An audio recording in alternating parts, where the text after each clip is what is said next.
Hello and welcome to Provoking Tech. I'm Zach, and in this week's episode of the Cloud Gaming Report, I have some pretty awesome news about how I'm going to be expanding my coverage on cloud gaming. And after that, there are numerous new games added to the GeForce Now platform on their officially supported list. And finally, to wrap things up, there is a fairly major security vulnerability with LiquidSky. So I'm going to be talking about that, how it could affect you, and what you need to do to make sure that you are not affected by this security issue. So guys, without further delay, let's go ahead and jump right to the first topic. So the first topic, of course, is the announcement that we made earlier this week about me joining the Flikstick brand. This will mean that I will be posting cloud gaming content on both the Flikstick website as well as the YouTube channel. So if you aren't already subscribed, make sure you go over there and smash that subscribe button to stay tuned for more great content from both me as well as Josh, the original creator for Flikstick. So this doesn't mean that I'm going to be stopping cloud gaming content on Thought-Provoking Tech. It just means that I'm going to be expanding my coverage and posting new video series and collaborating with Josh on video series that he's already kind of established. So a couple examples of content that you can expect from me on Flikstick is videos like first impressions of a game on a certain platform. So here pretty soon I'll have a video about some first impressions of Far Cry 5 on Shadow, and this would kind of be some less benchmarky type videos, but more just first impressions, some gameplay footage, and what you might be able to expect from playing Far Cry 5 on the Shadow platform. So that's just one example of content that I'll be posting. I'm also going to be collaborating with Josh on video series that he's already established, such as the Cloud Gaming on the Go video series. So I'm going to try to find some locations around me and test cloud gaming at those different locations, and just see how viable cloud gaming is when you're out and about on the go. So that's pretty much it for that announcement. I hope you guys are supportive of this. I hope it sounds like something that's going to be awesome. And once again, if you're not already subscribed to Flikstick, make sure you head over there and smash that subscribe button, guys. Alright, so moving on to the games that have been recently added to the GeForce Now platform. On May 1st, we have Besiege, Darkest Dungeon, LEGO Marvel's Avengers, LEGO Batman 3 Beyond Gotham, Metro Last Light Redux, PC Building Simulator, and Spy Party. On May 4th, may the 4th be with you guys, we have Dead in Vinland, Dungeon Fighter Online, Out of the Park Baseball 19, Pixar, and Tower of Time. So it's awesome to see NVIDIA being so vigilant and continuing to roll out games pretty much on a weekly basis. Not a episode goes by, at least that I can recall, that GeForce has not at least released a handful of games that week, or not really released, but added compatibility on their platform for the games. And this is something that's going to be pretty much required if you are going to operate a closed platform, to be constantly vigilant and updating your games that are compatible with your platform, if you're not going to allow people just to install any game out of the blue. And there, like I've said several times before, there are some benefits about having a closed platform. So it's going to be very interesting to see how this continues to evolve. And I'm very curious to when GeForce Now will actually exit the beta and enter the full-on mainstream market, because once that happens, I think cloud gaming is going to really shoot off, simply because you have the marketing power of NVIDIA behind all that, which is going to mean some pretty big pocketbooks in terms of what you're able to do with marketing. So that's pretty much it for GeForce Now this week. We pretty much have some GeForce Now news every week, but that is definitely not a bad thing. So moving on, we have the final topic of today, which I don't really have any visual for you guys, but it is the LiquidSky security issue.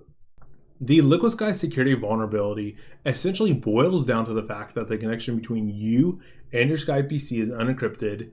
And if you don't know exactly what this means, I will explain it, but I don't want to dive too deep into some of the finer details, simply because I'm not a security expert and I don't want to talk about details that I don't know 100% of the code hard facts about. So I will just be speaking about this generally and won't be diving too deep into some of the finer details. However, before we do that, I do want to make it 100% clear that LiquidSky is aware of this issue and they are working towards fixing it, so we do have some great news there. That doesn't exactly explain why it wasn't encrypted from the get-go, which is a bit weird, but at the very least, LiquidSky is aware of it and they are working towards fixing it. This fix will be implemented in their new streaming client, but we currently do not have an ETA on when to expect that. So moving on to what exactly this means. So I'm sure that everybody watching this video has utilized the web enough to notice a little green padlock on websites that have a login form, or at the very least, if a website has a login form, they should have a secure connection, which is indicated by that green padlock and utilizing HTTPS versus HTTP. So what essentially that means is the connection between you and, for example, YouTube is encrypted, and if someone were to intercept the data connection between you and YouTube, they wouldn't be able to know exactly your user credentials and things along those lines.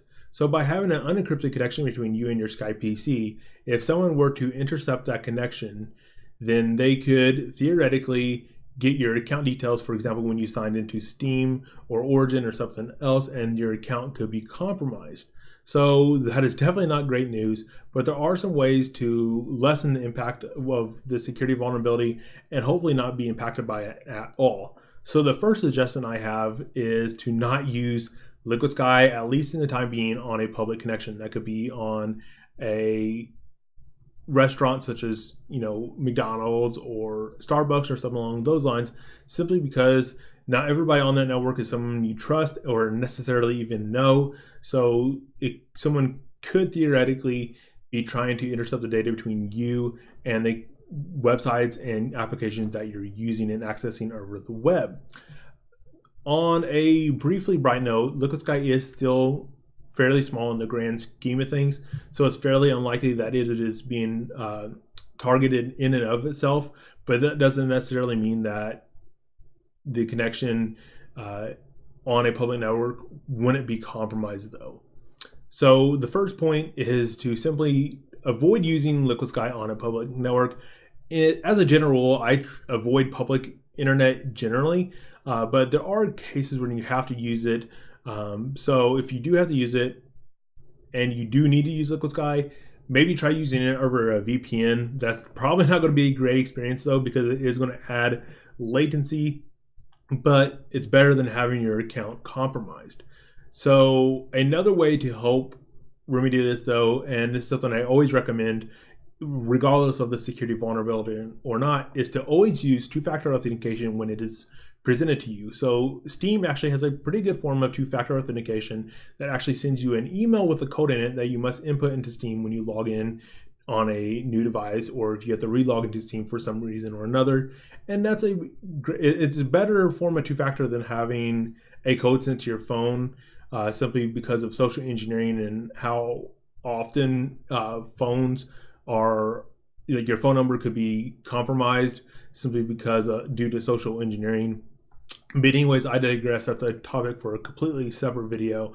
But through those couple simple manners, not using LiquidSky on a public network, if you absolutely have to use LiquidSky on a public network, to try using a VPN, and always use two-factor authentication when the option is presented to you. So those should hopefully help make this issue less of an issue, and hopefully means that you won't be impacted by it at all. And hopefully we'll see this new streaming client fairly soon, because it is also going to have other fixes too. So it'd be interesting to see what all else comes with the streaming client, if we see better performance, less graphical glitches and things along those lines.